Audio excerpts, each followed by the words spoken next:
Ladies and gentlemen, we are back. Episode 115. Took a little excursion, if you will. Been busy, but we are back. We're going to be talking NBA free agency, reacting to all the craziness that happened with that, including all the trades that happened as well.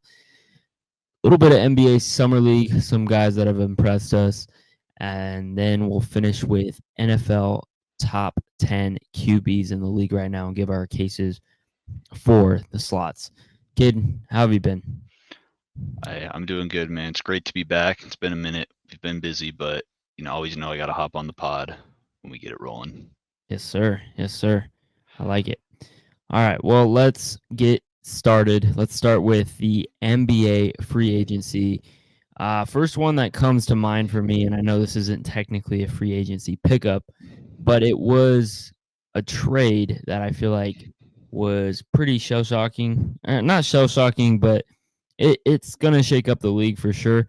The first one is Kevin Durant and the Houston deal. I believe it was like a 7-team deal when it was all said and done. What are your thoughts on this for Houston as well as for the Suns? For Houston, I absolutely love this trade for them. I think they were a solid team, and now you're getting someone that can piece in what they needed: a scorer, a leader, and it felt like they really didn't give up too much to get him. They kept Van Fleet, Sengun, and you lost Jalen Green, you lost Dylan Brooks, but I think those guys are replaceable, and I think this is a huge upstep for them. And they were the 2 seed last year, and now I think they can compete for a title with this trade.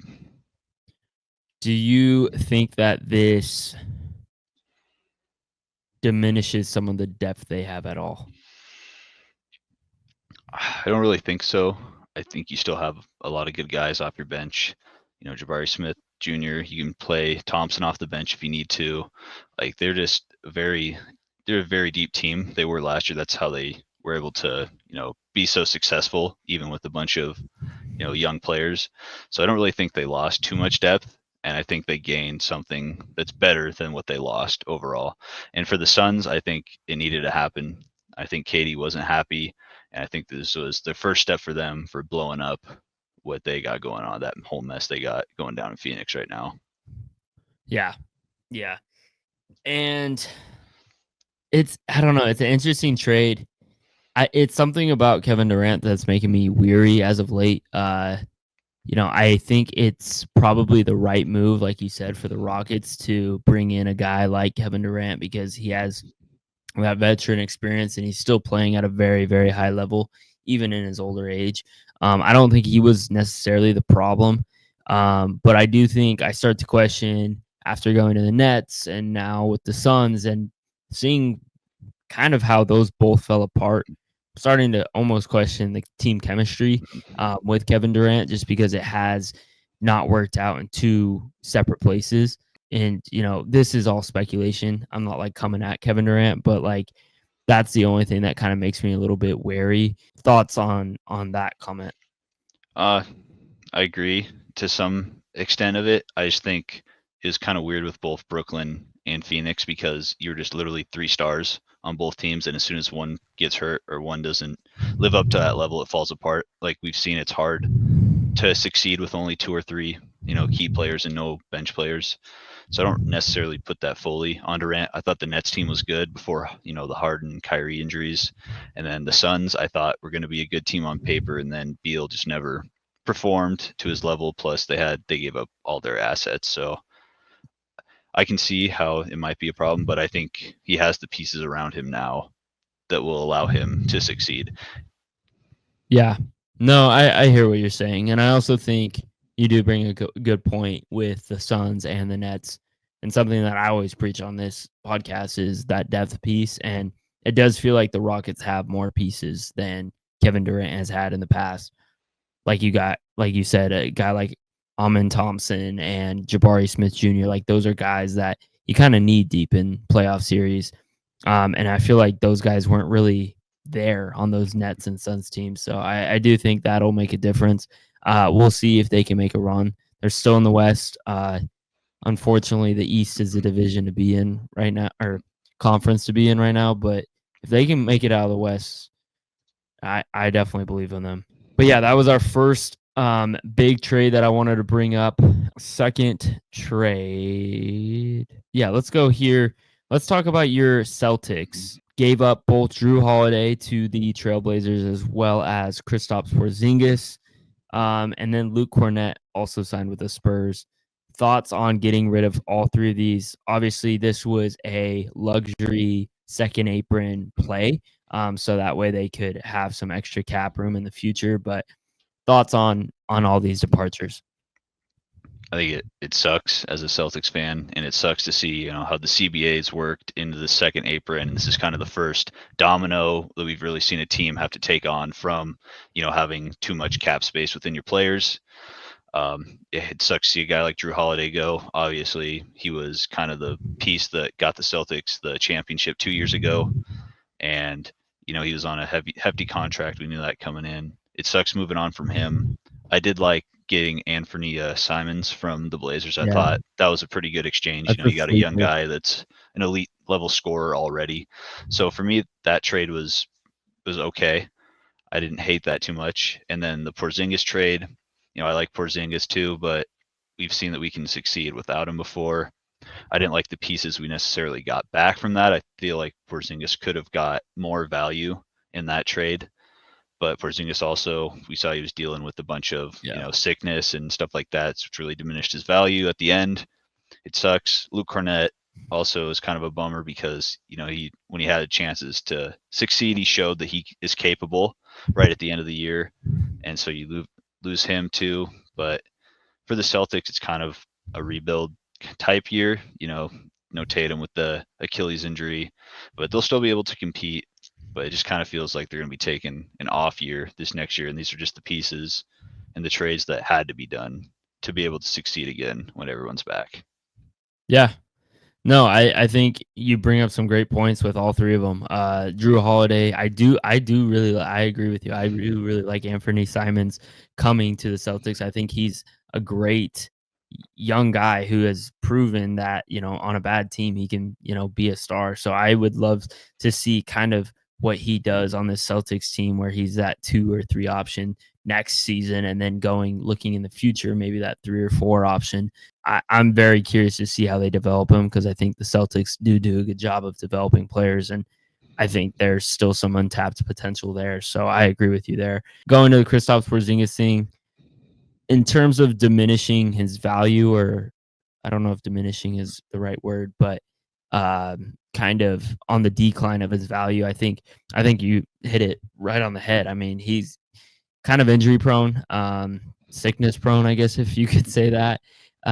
And we saw that in the playoffs time and time again. Like even when they won the championship, he was in and out throughout those series. So I think that is making executives kind of wary of him, and why probably the Celtics didn't get as much as what they probably should have, because he is a talented player when he is healthy, but it's a big if with him. So um, it'll be interesting to see how the Celtics perform with this new team. Obviously, on paper, they did what they needed to do to get below that second apron, but I don't think the expectations are as high, which might be a good thing. Some teams perform better when the expectations aren't as high. So, what do you think? Do you think the Celtics will be a playoff team still? You think this is down year? Uh, I think it's a down year, but I still think we'll be a 4 or 5 seed. I think the East is still too wide open, and Jalen Brown can easily lead a team. We've seen that. I still think we have a bunch of great players. Kept Derek White, Simons, Brown. We'll probably need to try to get a center. I don't really think we're too solid there. We got Tillman, Quenta, and like Luka Garza, but we still need another big man. Horford still hasn't re-signed yet or retired, so we don't know what's going on with him. But East is wide open enough where they'll still be a 4 to 6 seed and they'll still be able to compete. And then, Tatum, he's doing good on his rehab. Maybe he makes a playoff run. They'll probably just keep him out all season, but you never know. Yeah, yeah, we'll see. But yeah, I mean, I could see them being a 4 or 5 seed. Like you said, the East is wide open, but I feel like the teams that were on the brink, like the Hawks, which we'll get to in a sec, but there are some teams that can definitely kind of close that gap that they had last year. So we will see. Let's go to the Nuggets. The Nuggets got rid of Michael Porter Jr. In return, they got Cam Johnson. Thoughts on this trade? It feels kind of just like a swap, like an even swap, really, to Yeah. me. I like Michael Porter Jr. I know he has a tendency to just let it fly, but he's still a good player, and he provided for them when he needed to. But Cam Johnson's also a good scorer too. So for me, I think it was an okay trade. I think both parties kind of got what they wanted, and for the Nuggets, maybe something a little bit different than a little bit more like team-oriented player than Michael Porter Jr. was. So I don't hate it. Michael Porter Jr. can go to the Nets and just shoot the ball 100 times, and it'll just be what it is. Yeah. No, I agree. I mean, the one thing I'll say that I do like about Cam Johnson more so than I do Michael Porter Jr. is I feel like Michael Porter Jr. like he was so scoring oriented. You know what I'm saying? Like I feel like there's more facets to Cam Johnson's game that he can like pull more levers on the court, and I feel like that's going to be able to expand the court a little bit more for the Nuggets. I just feel like Michael Porter Jr. like if he's getting the ball, he's shooting it. That's kind of how I see him. And he's always hurt. It feels like, and I mean when Michael Porter Jr. is on, like he's one of the best scorers in the league, Yep. but it's that if he's so inconsistent. I feel like you get a little bit more consistency with Cam Johnson. There's a little bit more facets. So I like the move for the Nuggets. I still don't know what the fuck the Nets are doing though. Yeah. Their draft wasn't the greatest. No. I feel like they're just trading random players. It's kind of a mess over there. So we will go to Lonzo Ball for Isaac Okoro. Steal for the Cavs, in my opinion. I think a healthy Lonzo is, levels higher than Okoro. And I'm not saying Okoro is a bad player, but I just think when we've seen out Lonzo when he is healthy, was way better. The ceiling is way higher than Okoro. And for that being just kind of straight up, I was surprised when the deal first broke, just because of the level that Lonzo breeds. So I think this is gonna separate the Cavs in the East, keep them at that top tier. So I think it'll be probably between them, the Knicks and the Pistons next year. But I think this keeps them number one. Yeah, 100%. I also like the trade. I think Lonzo Ball's kind of been forgotten about a little bit with his 2-year injury that he had. But I think he gets up and running again. I like it. I also like it because they lost a guy like Ty Jerome, who is, I think, gonna hurt that depth that the Cavs had. So getting a guy like Lonzo Ball to help out in the front court or back court will be essential for them. So I agree. I like it. All right, let's go to our next one. D'Angelo Russell signing with the Mavs after Spencer Dinwiddie left for the Hornets. I like what the Mavs are doing this offseason. I think they've added pieces that they need to, and I think D'Angelo Russell, when he's on, he's also a very streaky player. But when he's on, he brings levels to this team. We've seen what he's done the last couple of years, at the Timberwolves, and replacing Kyrie. I think he's a good replacement to fill that role until Kyrie comes back from his ACL. And so I like this signing. I think they got him on a pretty good friendly deal. So I think this is a positive for the Mavs. Yeah, I like D'Angelo Russell. I think more than Spencer Dinwiddie. Nothing against Spencer Dinwiddie, but I just feel like it adds more versatility to this Mavs team, especially in a year where Kyrie's going to be coming off of a Achilles injury, if I'm not mistaken. So that'll be ACL, right? Yeah. Sorry. I feel like everyone, it's either Achilles or ACL lately. So, but still, I mean, he's going to be hurt. So having somebody who, at this point, D'Angelo Russell knows how to run an offense. So having somebody at the helm with Cooper Flagg and Anthony Davis is going to be essential. And I think it was the right move to go out and get him. Do you think the Mavs have a serious shot for a finals run yet? Or is it too early?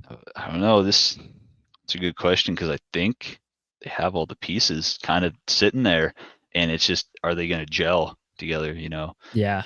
How is it when Kyrie comes back? How is he going to be able to play? How are Flag and Anthony Davis going to be able to play together? Is Clay going to be able to be an elite scorer next year? There's a lot of question marks, but if all the dominoes fall kind of in the right way, there's no reason they couldn't compete, in my Yeah. opinion, in the way.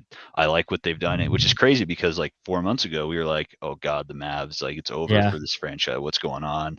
And now here they are, and they have a shot to become a top team again. Yeah. Yeah. You make a good point. I'm more so looking at that like, and I don't know how long contracts are for a lot of these guys off the top of my head, but I'm more so thinking like 2 years from now. Yeah. With Kyrie coming off of injury, like you said, that feeling it out, like that's gonna be completely different type of offense for them. And he's gonna probably come back mid-season, so that'll be interesting. But if, like you said, if they can figure it out, they've got all the pieces, man. Like Klay Thompson, Kyrie Irving, D'Angelo Russell, Cooper Flag, Anthony Davis. Yep. That's a good fucking Yep. five right there. Yep. Like, and they have more pieces Mm-hmm. in Derek Lively Yep. and a bunch of other guys. So this team could be really scary, which is funny because they've been so trolled on. But we'll see how the dominoes fall. Detroit Pistons. I feel like not a lot of people are talking about their two moves that they did, but I actually liked them a lot. Karis LeVert signing to a 2-year deal, and then Duncan Robinson getting a 3-year deal via sign and trade. I like Karis LeVert. I think we've seen what he can bring to a team, especially like a role bench player, come in, shooting, scoring. He's led teams, in scoring before, like he did with the Mavs a while back. And Duncan Robinson, I think it's good to get him out of Miami. I think the last year or two has been struggling, and his shooting has taken a toll based on his role in that offense. Because when he's on, he provides like a different level of scoring, like we saw when they were making the finals runs a couple of years ago. Like come off the bench, hit a couple threes, and I think both these guys are pieces that the Pistons need. And I think, like you said, they're a sleeper team, and they're really elevating themselves, and they're setting themselves up for a top 3 East team for next year. Definitely. Yeah, I mean, I think I like LeVert too. I always feel like he's kind of not talked about enough as a player. Duncan Robinson, he's not as consistent as I'd like him to be, but another guy who, when he's hot, man, watch out. So, but you kind of need those guys, especially in playoffs, right? Like, if you can get them going, like those are the types of guys that will win you or steal a game for you in a playoffs game. So, and they're gonna need it next year. Going to the Lakers, DeAndre Ayton signing a 2-year deals with the Lakers. Everyone's been saying they need a big man. Is this the big man they needed? I don't know. I think it's a definite upgrade, and I definitely do think it is a good addition. Right? We've seen what Ayton's capable of even just 3 or 4 years ago when the Suns made the finals, the elite level he was playing at. But then we've seen him kind of, I don't know if it's like just not care the last couple of years. He's coasting. Yeah, he's just there, just getting some stats. He's not like, competing. He's just playing basketball. And now, you put him on a team that could compete with Luka and LeBron. I think there's some good synergies there. We've seen how he can space a floor out, playing with the Suns team. And I think it brings a different kind of element that the Lakers need. Because now you got a bigger, more powerful center. You've been just playing kind of athletic centers that aren't really centers like Hayes, and so I think it's a good piece. I would have liked to see kind of a Bam at a bio trade is what I was kind of putting the Lakers on before free agency, but I think this definitely is not a downgrade. I just don't know if it really puts them at a higher tier. I think it's a good addition. I agree. I think DeAndre Ayton's kind of in that weird place where he's like, he's a good player, but he's not great. He's not like, if he were to make an all-star team, you'd be like, what? You know, he's one of those guys.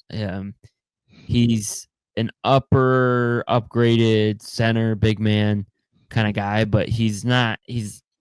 I don't think he's a difference maker by any means. Like you said, he puts up the stats, he does what he does, but he's not anything special at the center position, in my opinion. And I think the Lakers kind of needed someone special down below. So while I'm sure there are Lakers fans who are super excited to finally have a true big man, I don't know if this elevates them that much more, just like you were saying. Let's go to Oh, this one's interesting. Let's go to Bucks. Miles Turner signing his 4-year deal and Dame Lillard getting waived. Both of these are probably two of the most like puzzling pieces of the offseason to me. Yeah. I was very like shocked at both of these both these rumors or both these the releasing and the signing of Turner. For Turner, I didn't understand because he's been loyal with the Pacers his whole career, right? Through how dog shit they were when he first played, and just Well, and how many piecing through trade that. rumors have you heard? Right, every year he's going to be traded, and then he doesn't, and then they finally make a championship, and they have all the pieces, right?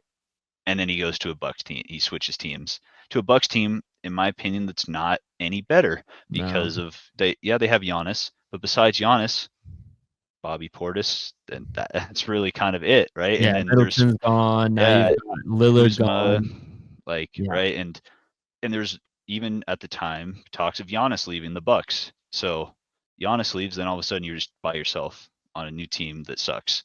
So I didn't really understand. I don't really think from a point of like success, it was really a good signing on his part. Money speaks, but I think he would have been better off sticking with the Pacers. They have all the talent there. They just showed it. They just made the finals. And so I was still confused by that. And then from the Bucks and the release of Lillard, I also puzzle it. Yes, they saved some cap, but they're still paying Lillard the rest of his contract, $25 million a year throughout the next couple of years till that's over. He's rehabbing that Achilles. I don't understand why. You put all this effort into bringing Dame over years ago, and then it wasn't as successful as you wanted, but I just don't understand how you do that to a level player like that's the level of Damian Lillard. I was so confused. So the last 3 years, every move that the Bucks have made has confused me. Going all the way back to Budenholzer, which I continue to bring up, firing him after he won you a championship, 2 years ago, and then bringing in the coach that Giannis wanted, fire him midseason, bring in Doc Rivers, who has proven that he can't win a playoff series ever since he left the Celtics. And then you go and trade a bunch of your core team to go get Damian Lillard, and now you're going to go waive the guy that you gave up a lot of your team for. On top of, like I said earlier, trading away Chris Middleton to go and get Kyle Kuzma, who I don't think is better than Chris Middleton. So it seems to be a trend, and it's not a trend in the right direction. The Bucks need to pull their head out of their ass. I don't know how else to put it. This is not a winning team. Like you might make playoffs, but you're not gonna win a championship with this team. Like we just said, like who's leading this team from like a point guard perspective? Like I just don't see how you can win a championship with this team. It's ridiculous, and I'm like at a loss for words to what even say to the Bucks at this point. This team just I feel like continues to dig themselves in holes. Like you said, you're still paying Dame. I don't know. This team gives up way too easy on whatever they want. Yep. So if it's Budenholzer or the core of your team with Drew Holiday and Chris Middleton, giving up on that. New coach, giving up on that. Freaking now you've got Dame, you're giving up on that. Like stick to something. Like we saw this year with the Thunder and the Pacers. They stuck with something. They believed in something, and that's why they both made the finals. Like these teams that switch up constantly, like there's no room for you to gel or make chemistry or have some sort of foundation. So I'm I'm over the Yep. Bucks and their Mhm. decisions, man. Yep. Sorry for that rant, but Oh, they you're needed good. it. Yep. Deserved. Um, hmm. Looking at some other ones. Ooh, this one got talked about quite a bit. Desmond Bain to the Magic. Who did? Yeah. I like Desmond Bain a lot. I think he's a good player. Was it 4 firsts for this one, right? They gave up 4 firsts for Desmond Bain. I'll It's look at it. ridiculous. I think didn't this break? I think we talked about this a little bit last time about how this inflated like the market and like the value of first round picks because Desmond Bain is a good player. I don't think he's worth that many firsts Yeah. because I thought he made Memphis good, but I don't think he made them elite by any means. And to give up that many first for a Yeah, it guy was that, 4. yeah, like that's Plus insane. Kentavious Caldwell Pope Yeah. and Cole Anthony. So I think he elevates the Magic, but I also think those 4 first or even 2 of those firsts would have been nice to keep as well. So while you're adding a guy like Desmond Bain, you're also giving up a lot of future, picks, and so you're banking on being good with Desmond Bain. So the value of your first aren't as good, but still, it's kind of 50-50 for me just because of what they gave up to get him. Yeah, I hear you. And I think this does elevate the Magic, and I definitely believe in them more, especially in a year where we keep saying the East is wide open.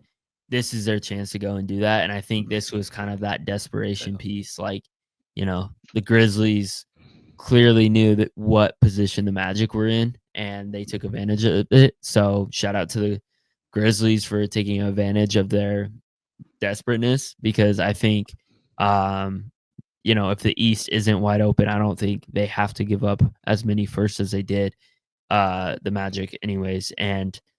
But I'll be very curious what this Magic team does next year. I think there's like I still have questions about them. I'm definitely looking forward to seeing how this team performs next season. Is there any big one that I'm missing that you Well, can think of? I was looking at the Clippers and their pickups. I think that would be good because they just picked up Bradley Beal today. Oh, I Breaking did news not if you see didn't. that. Oh, all right. Well, breaking news. The Suns bought out Bradley Beal today for $95 million, and then Wow. he signed a 2-year, $11 million deal with the Clippers. So Wow. the Suns will be paying him that money, and then he will be signing pretty much a vet min for the Wow. Clippers. So the Clippers add Brook Lopez, and they add now um, Bradley Beal. And for them, I think this is a huge win. Also John Collins. And John Collins from the Jazz, yep. So the Clippers, they were a 50-win team last year. Now adding 3 pieces that will make them better in a lot of ways. Another starting center that spreads the floor, an athletic power Mhm. forward center, and now Bradley Beal, which I think he can succeed because he won't have to be a star piece competing. I mean, you'll have Kawhi, you'll have James Harden as well, but I think him off the bench could be something maybe that revitalizes his career. Maybe it's good for the Clippers. I don't know. I like the pickups that the Clippers have, and I think the West is scary, man. Because every time we talk about a team, I'm like, yeah, they can compete for a title, but now we have like 8 teams that are deep that can compete in the West. So it's crazy to see, honestly. Yeah. Yeah. And I mean, this is a team that was 1 win away from moving on. Like that Clippers Yeah, Nuggets first round yeah. series was one to watch and Mhm. one I remember. Kawhi looking healthy, like that was scary. So if you're the Clippers, like I like these little moves, add some extra depth. John Collins, great asset to your team. Brooke Lopez, a guy who can, maybe a little bit older, but he can still hit those corner threes, get you some rebounds. Now you add Bradley Beal, who you're paying not that much to take a chance on him. And usually I don't like Bradley Beal, but that's because he was getting paid so much. Yep. So now that you're in a position where expectations maybe aren't as high, I love it. So shout out the Clippers. I think a lot of people might be kind of it's Clippers. They'll screw it up once again, but Ballmer really wants to bring this team to like Yep. a good place, and he's willing to spend the money. And I think we've seen that. And um, picking up these pieces, I think, is also reflective of that strategy. So, any other call outs from free agency, trades, anything that shocked you? I think, Lillard's still in the market. I wonder where he's going to sign. He'll probably end up signing on a vet min somewhere. Celtics, Heat, Lakers are top 3 for that. What else? I don't know. The Warriors haven't signed anyone. If you didn't know, they've only let go of Kuminga. No signings, no re-signings, which is interesting because I think they're still a couple pieces away from competing again. So for them to be quiet, it's kind of shocking to me. Yeah. Besides that, I think we've seen a lot of good moves, and I think we've seen also some teams really, fall apart in this free agency. So. Yeah. All right, let's go into summer league. Anybody who has surprised you within the summer league and their performance? I really like VJ Edgecombe for the Yeah. Sixers. I think he's been playing at an absolute elite level. His first game, he had 30 something. They pulled him because he's doing too good. So I think that was a small win for the Sixers. They've had a lot of losses lately, just around their team. So that was a big one. I like the way Nemhart's been playing. Yeah. Shout out him. That Yang Hansen from the Blazers. He's been playing He really good. surprised me, man. Jokic mini, yeah, everyone was clowning on him, when he got drafted, and he's been playing really good. We saw He's Cooper fun Flag. too. His Yeah, personality is fun. we saw what Cooper Flag did. We've seen Kyle Filipowski. He's been playing good. So there's a couple guys that have been lighting up Bronny when he's played. Right, Yeah. he's He played good. surprised me So too. the summer league's actually been playing elite level basketball, which is fun to see. A lot of talent out there. Yeah. No, I agree. I honestly, I don't know if I have any other guys to add. I think you kind of took all of the guys I would have said. I'm really excited to see Cooper Flag's like impact in his first year. I know after his first game, a lot of people were like, "Oh my god," I think he only put up like 10 Yeah. points or something like that. But it's like summer league. Like Wemby did the same thing. Yeah. I'm not worried about it. But yeah, VJ Edgecombe, I think he's an athletic specimen. And I think if the Sixers can get their shit figured out on paper, they should be really good. But Yeah. that's on paper. Yeah. So What do you think about Ace Bailey? Has he lived up to the expectations through his couple summer league games to you, or I don't know if you've seen his stat lines? I haven't seen too much of it, stuff here and there. I still think it's the thing I don't love about summer league is it reminds me of preseason. There's a lot of guys who do really well in preseason or summer league, and then they get to league and they're not so great, and vice versa. I still think, attitude, drama aside, I think Ace Bailey's like technical shooting ability is insane. And I'll be very curious to see if he can withhold that, but I think he still has a lot to prove. Um, I think he's kind of giving himself a little bit too much credit of how good he is, and we saw that through the draft process. I still believe in him, but he's going to have to prove it. What about you? Yeah, no, I agree. I think he put himself on a pedestal, not skipping workouts and not telling teams don't even contact me, right? Like if you're gonna do that, you're gonna have to be like a top level player. And like you said, his ability to score and facilitate offense is, exceptional, but he still hasn't really lived up to that level he's put himself at yet. Like it's only been a couple games, right? But his attitude, I think, is kind of poor. I don't think he wants to be with the Jazz, but that's your team, man. So you got to own up to it, and you got to I think you could use the Jazz as an opportunity, right? They're not one's expecting them to be good. It can be your team. You can do whatever Mhm. you want. You can prove yourself. So I hope he does that. I hope he steps up. Like the talent's there. I just hope he changes, all that outside drama. Yeah, 100%, 100%. Speaking of which, last topic I'll bring up, and this kind of goes back to the draft. We never really talked about the draft, which I'm excited about this draft class. I don't know about you, especially after last season, kind of a down year for the draft class, and we knew that going in. But I mean, just looking at the slate of guys we have here, like Ace Bailey, Cooper Flag, Harper, VJ Edgecombe, like we just talked about, and then you get some crazy picks like, um, oh my god, is it Yang? Yang Yeah, Hansen. yeah, Yep. Yang Hansen, and but the one that like still is crazy to me for how much they gave up is Derek Queen going to the Pelicans. What do you think that's going to be worth it for them? Oh man, I I didn't like Derek Queen in college, to be honest, so I'm not really aboard the hype train. Like, I don't know, I didn't really think he elevated Maryland too much. He had a couple of good shots, but Or is he just doesn't scream NBA like power forward center to me. Like he's got good footwork, he's got good touch, but when it comes down to it, I don't really see him being able to elevate his game past like a baseline. And Yeah, that's just where I'm at on him. I'm not trying to hate on the guy. I think he's a good player, but I just don't think he's at the level to elevate his game pretty far, like in the NBA. yeah, yeah. I hear you. Okay, last guy. I promise. I know I said that was the Yeah, last no, guy, you but last guy, Con Knipple. Thoughts on him? He went um, 4. yeah, Um, I like him, hmm but I've heard a lot of people that don't. So yeah. I'm curious your thoughts. I like him too.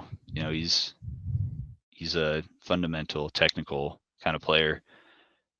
I don't know if Charlotte's the fit for him, to be Mhm. completely honest. I feel like he's kind of an outlier just in like even the cultural aspect of that team compared to like who he is and where he came from. Yeah, So I think that's a kind of a deal breaker, even though he struggled his first game, but last night he played good. He had 10 points, like 9 boards, couple blocks. Like he's a tough physical player and he can shoot the ball. I think he's a good player. I just don't think it's a good fit with Charlotte. But yeah. so It's kind of hard to be a good fit with Charlotte. yeah, I know. So we'll see. I don't know. I did like Charlotte's other pick though, Cockbrenner, the center for Creighton. That guy, Yeah. that's what I wanted the Celtics to get. That guy is good. 7-footer that can Did spread the they? floor, is physical. No, So McNeely went to the Jazz, right? yep. Wait. Yeah. Yeah. Yeah. Yeah. Okay. Liam McNeely should be good too. Yeah. All right. Let's get into NFL. Top 10. I asked you to come up with your top 10 NFL Mhm. quarterbacks. I feel like we've been seeing a lot of these lists now. Mhm. Not a whole lot of sports action going on right now. No. So this is where these lists come out and people start reacting to them. So Yep. figure we do a little bit logical nonsense Mhm. style. Let's start with number 10. Who do you got? First off, I want to preface this by saying my like 8 through 15, it was so close. There's like Yeah, tiers to I this, agree. man, and so like there's a lot of players that aren't going to be on the list that I could easily see you putting anywhere from 8 to 12, 10 to 15 kind of range. So at my 10, I had my boy Dak Prescott. I think he Ooh, competes at a top 10 level when he's healthy. I think they have the weapons again that we've been lacking the last couple of years, and we've seen when he has weapons, the level of offense that he can bring. He's been in MVP talks multiple times, top 5. So for me, he's come back healthy. He's got Pickens, they got Jaden Blue, Miles Turner, that they got Turpin, they got weapons. So I can see him getting back to a top 10 level quarterback. yeah, I can see that 100%.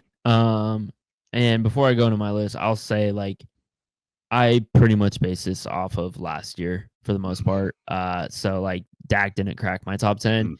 but I definitely think like midway through, if he's playing at another elite season like he did 2 seasons ago, like he's in that conversation. So he's brinking it for me. I'm not gonna lie. My 10 spot was the hardest one for me. Mhm. Just because I feel like you said, there's like so many guys you could put in there, and I don't even feel confident with my 10. Mhm. Um, I kind of have a two-way tie. That's cheating, I know, but I kind of put these players right now because there's still so much uncertainty with them. at kind of the same level. I have Jaden Daniels and CJ Stroud at 10. Um, I don't love the conversations of Jaden Daniels being a top Mhm. 5 quarterback Yep. already. Let's get that out of the window. Yep. He's played one season. Mhm. To put him already in that top 5 conversation is Yep. absolutely nuts. I don't even know if I love putting him in that top 10 conversation, if Oh. I'm being honest. But he had such an incredible season, and we Mhm. saw how composed he was in the playoffs. I feel like I had to mention him. Mhm. And I kind of put CJ Stroud here too, because I feel like we could be seeing a similar second season Mhm. that CJ Stroud had as Jaden Daniels could have in his second season. So Yep. I kind of have them at the same level. Super Mhm. great rookie seasons. Second year, we'll see with Jaden Daniels, but CJ Stroud, I think, had his struggles, but at the end of the day, I still believe in him, and I still think Mhm. he's capable of being a top 10 quarterback. Thoughts? I know No. you want to say something. Well, I just go into it because Jaden Daniels is my number 9. So I did Oh, have him my top okay. 10. And, I had the same premonitions you did, right? Like a lot of these quarterbacks come in the rookie year and they outcompete where they should. Yep. Like we see Dak win his rookie year. We saw CJ Stroud. The sophomore slump is in effect, but, he was almost the first rookie quarterback to lead his team to a Super Bowl. So True. with that and with what we thought the Commanders were going to be last year and True. the way he Good performed, points. I felt like it was wrong to keep him out of my top 10. I could see him, being in the 11 to 15 range, this season, but just going in from the level that he ended off last year at, I felt like it was wrong to not put him in the top 10. Yeah, valid points. My number 9 goes to Baker Mayfield. Some people might have him a little higher. I love Baker. I love his rejuvenation. I think he just does things right. He brings the energy. He can get games flowing. I love his leadership that he has, and he's just a good passer. He can still move with the legs. Maybe not as much as he did in college, but when you get to the pros, it's a different level. So I think he's still a really great quarterback. Some people might even consider him elite, but yeah, he's my number 9. Yep.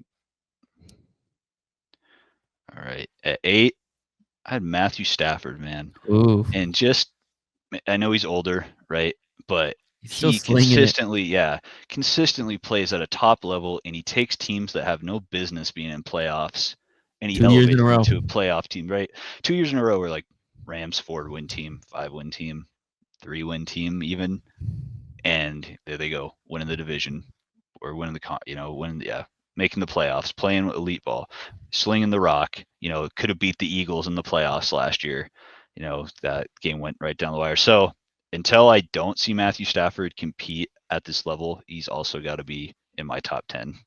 Yeah, I agree. I still think he's an elite quarterback. Mm-hmm. I mean, you look at his last 3 years, like you just said, the last 2 years, people did not have any expectations of this Rams team making the playoffs, and he made both years. And like you said, they almost took down an Eagles team that dominated the Chiefs in the Super Bowl.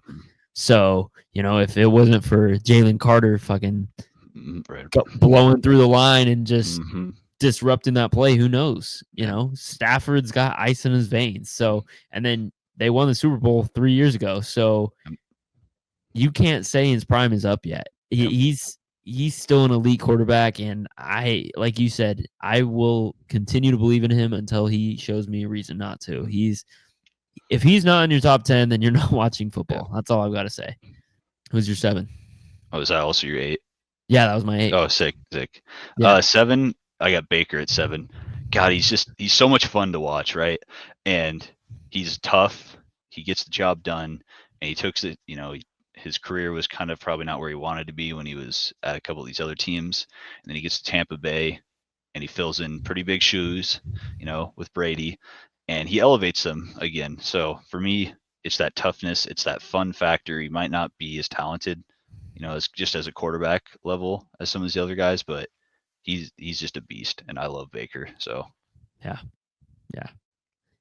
I already talked about him, so I won't comment yep, anymore. My number, what are we on? 7. 7, Jalen Hurts. Some people might say this is too low. Some people might say this is too high. I have seen the pendulum swing on this guy Mhm. way too far in either direction. Yep. He's a good quarterback.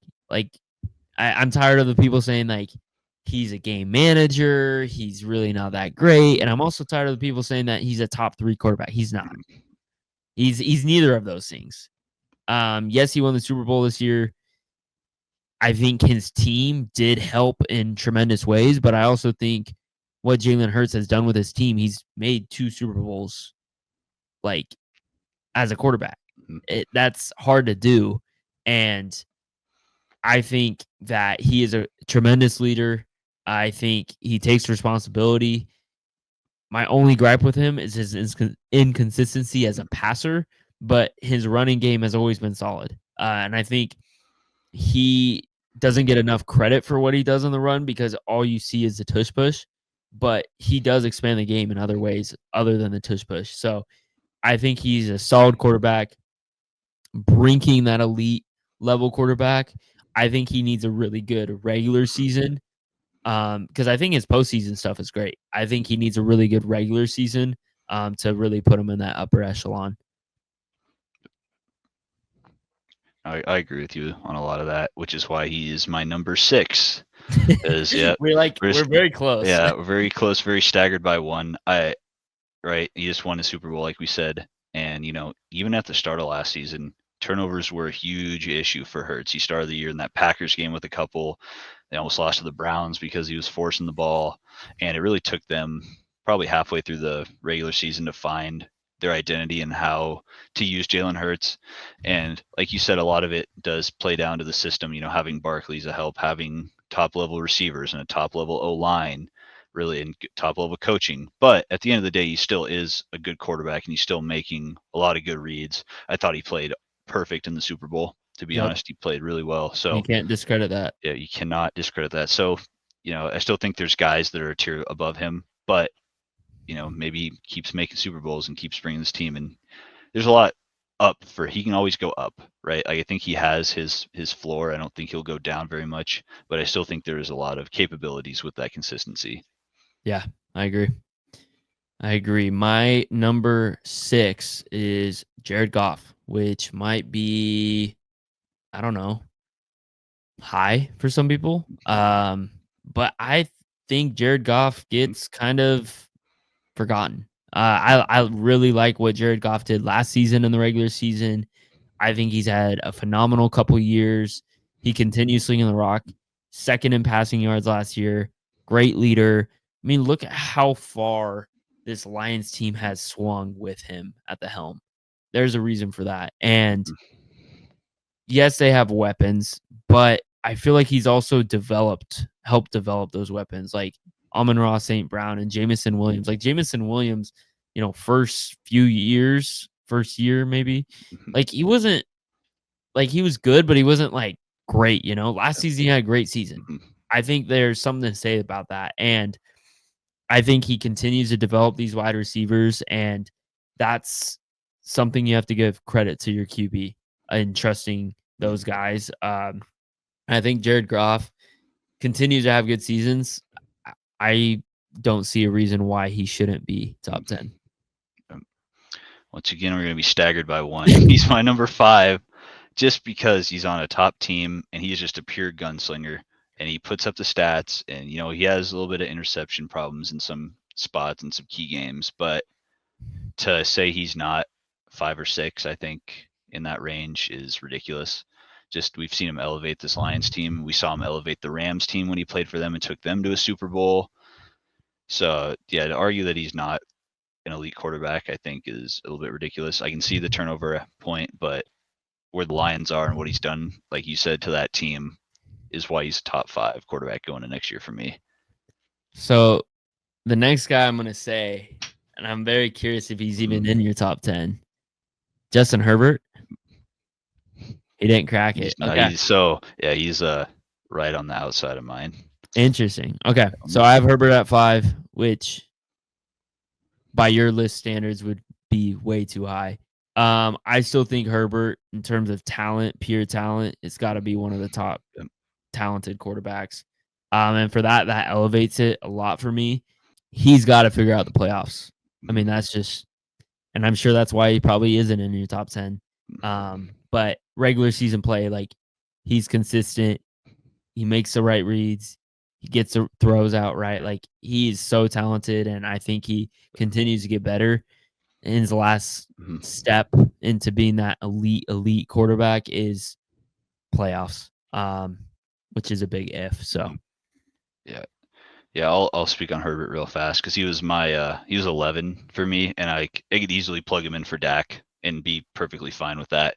But there was like a tier for me where it was like Dak, Purdy, Herbert, yeah, Tua, kind of all those guys all kind of fit the same mold in my aspect. And like you touched on it big time, no playoff success.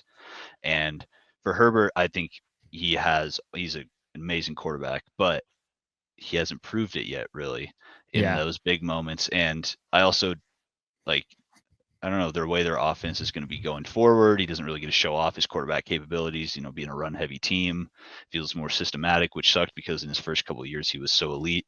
So I don't discredit him being your number 5 guy. I think he has the talent to do it. I just don't think he's had the accolades really yeah. to boost Which him up to which that high makes compared sense. to some of Which these other makes sense. guys. Yeah, yeah, that makes sense. No, I can see the case for either. Like I said, like, I can see him being outside your top 10. I can also see him being in your top 5. So, all right. Who's your number 4? I was gonna between 1 and 4, man. This is so hard for me Oh, because 1 through 4, is you yeah, could trade this up, yep. dice it up, and however you I would like. know. This is gross for me because I think all 4 of these guys could be MVPs next year. Yep.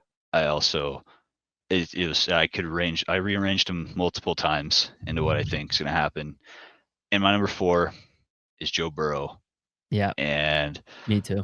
I didn't want to put him at 4 man because I fully think that he could easily win MVP this year if Yep. they get off to a hot start. Right. And that's always been the problem for the Bengals is they get off to a slow start and then you're not gonna, be put yourself in successful positions when you're always starting the season 0-3, right? And you're trying to claw back, and then you have to deal with injuries and poor coaching. And I think Burrow could be higher if the Bengals organization was better off. They're a pretty poor organization overall. They don't treat their players, I think, very good. So for me, Burrow is an elite level quarterback, and he showed it. He can put up the stats, and he could easily be MVP this year. But I just think there's other guys right now that are just slightly higher than him. Yeah. Yeah, and it's always funny because, like, first 5 games, everyone's like, "Oh my god, Burrow's so overrated." Yep. He's not that elite quarterback that everyone's saying he is, and then he goes on streaks where he'll win 5, 6, 7 games in a row, and you're like, "Oh, yeah, this is why we like Joe Burrow in that top 4, 3 conversation because he can do shit like this." Uh, he's he's phenomenal quarterback, and like you said, it's just finding that hot start, but he's fully capable of it. And he went from, oh my God, he's overrated to why is he not being talked about in the MVP conversation at the end of the year? Like that's the way this guy can swing because he's just so freaking good. So yeah, I also have him on my 4. Who's your 3? I got Patrick Mahomes at my Ooh, 3. And, this is kind of hard to let him slide just because everyone knows Mahomes he had and a down year last year though. what he brings to the table. But the turnovers were high last year. And I think we're kind of seeing a return to earth from Mahomes. And he's still he's going to get your team in the playoffs. He's going to get you success. He took him to the Super Bowl with, a talentless team. We've seen it many times, right? But I don't know. I just think there's other guys that are on the rise. And I think Mahomes is kind of flatlining back to that level, same level as these guys. So for me, I think this will be the first time I'd ever say he's not number 1 or even 2. So he fell to 3 for me. Does that scare you? Because it scares me. Yeah, At work, a because little I bit. also I don't don't have him like on it my either. I don't have him on my 1, but I agree with you. He just didn't have the best regular season last year. That team was weird last year, and I know that that's due to the offense and their constraints, but I agree. I don't think you can confidently put him at that number 1 anymore after last season.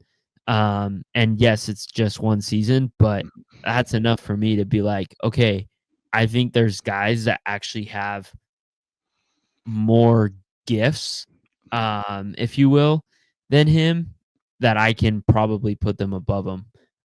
Which is funny because I think the two guys that you have left both always lose to him. So it is kind of funny. But anyways, my number 3 is Lamar Jackson. People are going to be mad at that. There's a case. Like I said, my top 4, like you can trade them, dice them, whatever. I'm not going to be mad at it. I have Lamar at 3, similar to Herbert.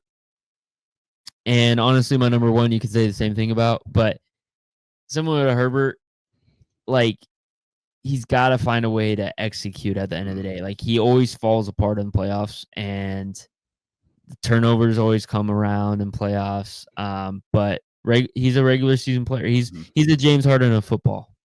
Who's your 2? Lamar is my 2.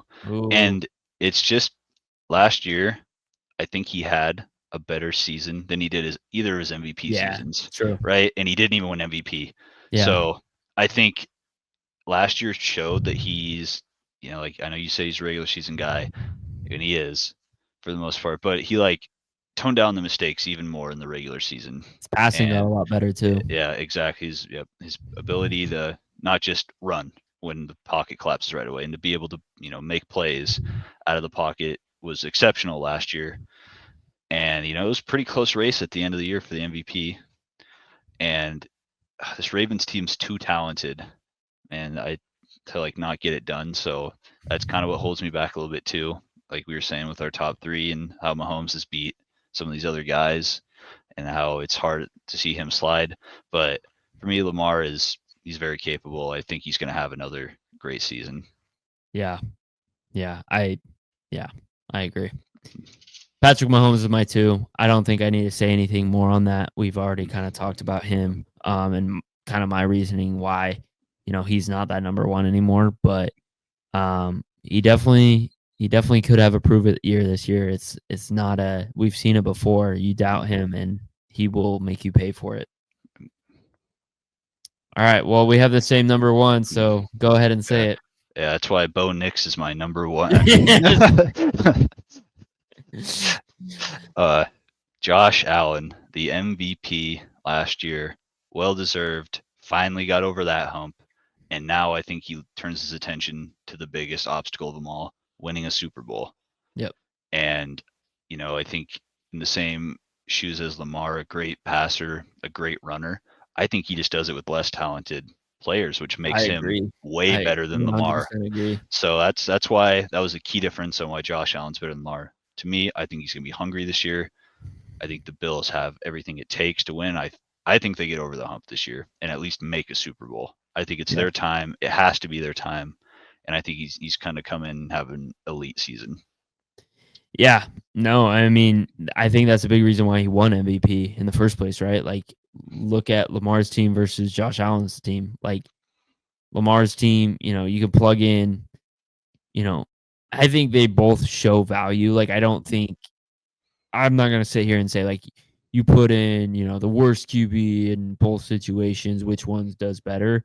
Like, I'm not going to do that. But I do think, like, Josh Allen was dealing with lesser talent than Lamar Jackson was. So, and I don't know. They're so close. Like, all 3 are so close. Yep. But Josh Allen's throwing ability is insane. The way he can run, but also like be this beast of an animal and truck guys over. It's just, he's almost, I don't want to say one of a kind, but he's close, man. He's real close. There's very few players who have the capabilities that he has physically as well as mentally. Like, it feels like he continuously gets better every season that he comes back. So he'll get it done. I hope he gets it done. He's a very likable guy. So, all right. Well, should we finish off with a hoop grid or a gridiron grid? Ooh, hoop grid probably better. Okay. I'm bad at the football ones. I just don't remember guys, and then I see it, and I'm like, oh, I know that guy, but like off the top of my head, pretty rough. All right, here we go. We have the Cavs, Bucks played in the 2020s, and then up top we've got 90% or better free throw percentage in a season, played in the 2010s, and 39% percent or above 3-point percentage in Okay. a season. Okay. I think we could do good on this one. I think I so think we can do too. decent. Right. Mike Miller played with the Cavs, right? Yep. Yep. Do we want to use him there? Yeah, let's see how he does. Oh, Is that 1%? That's not bad. Okay. Who else played? Dellavedova. He was a shooter. Probably He played for played for both. both. Yeah. Huh. You think he had a? Maybe. I feel like he's more known. Yeah. You're right. What about who else?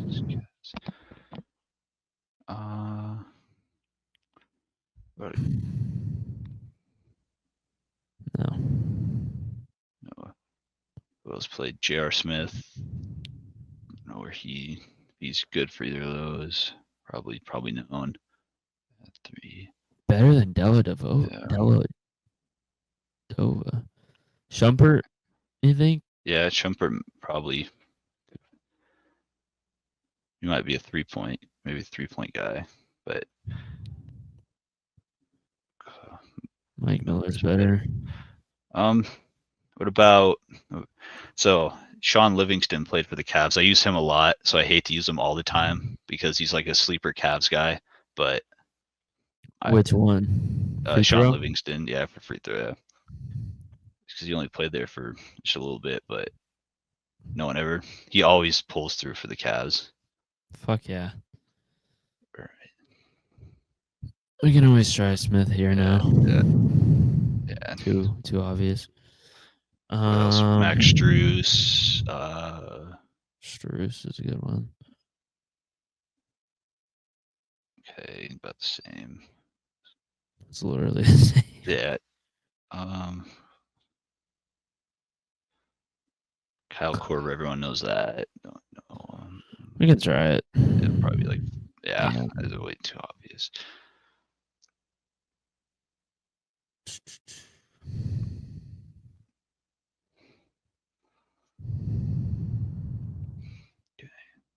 Think Derrick Rose ever did it? Probably. That's good. Oh, yeah. But I like Derrick Rose might be a good one for played in the 2010s and the 20s. Like he's a guy that played in both eras. You're gonna have a lot of people you can choose from, right? It's not bad. No, I bet we could get a good We player can get there, way though. better. Yeah. Yeah. Fucking Paul Millsap. Yeah. Already better. Or even. About. No, who am I thinking of? Monroe. Greg Monroe. Ooh. Yeah. No. But we can use him here. Yeah, too obvious. Fuck.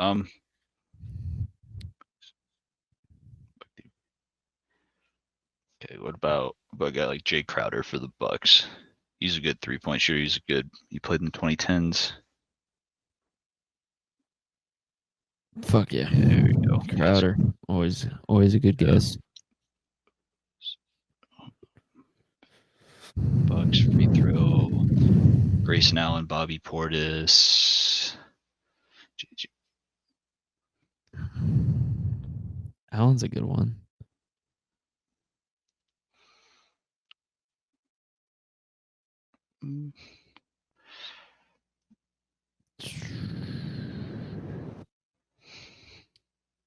We like just past that threshold of 2010s. For the Cavs, 2010. You remember Big Maurice Spates? Yeah. That guy was on those early 2010 teams. Spates, like fucking SP. Oh god, SPEI. That Spates. There he is. Oh fuck. Fuck. Nice. Yeah, that Good guy was pull. a fucking beast.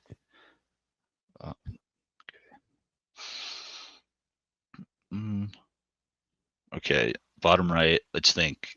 Probably a center is going to usually 3-point shooters like that. centers are good. They can shoot the ball. Like Brooke Lopez, Miles Turner.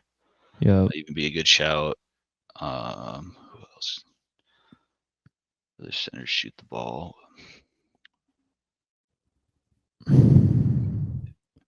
There you go. Nice. I feel like we can get someone better here. Yeah, I know. What about what was that guy's name? Maurice.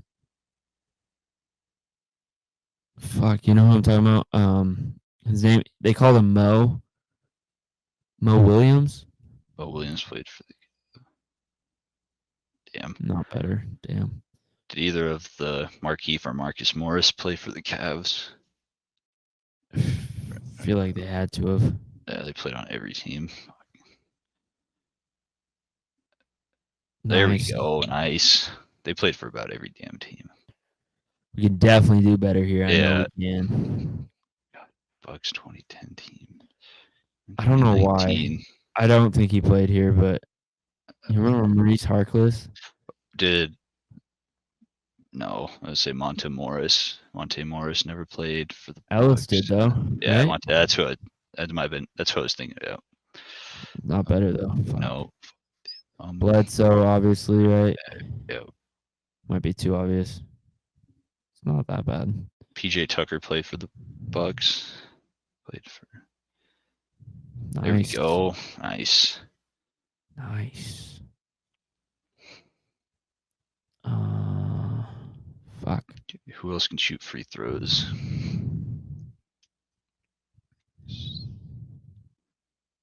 Reggie Jackson never played for the Bucks. I don't know why that popped. No, I think he did. Did he? I think he did. No. Or Pat Bev never did. Pat Bev did. Oh my god. Come on. I just don't think he was that great of a free throw shooter. Yeah, you're right. Because I want to fucking just verify this. Yeah, he definitely did. Okay. Oh, man, it's better. Nice. There we go.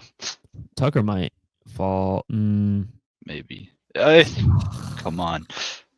Okay. Give me some. There we go. 2020's free throw shooter.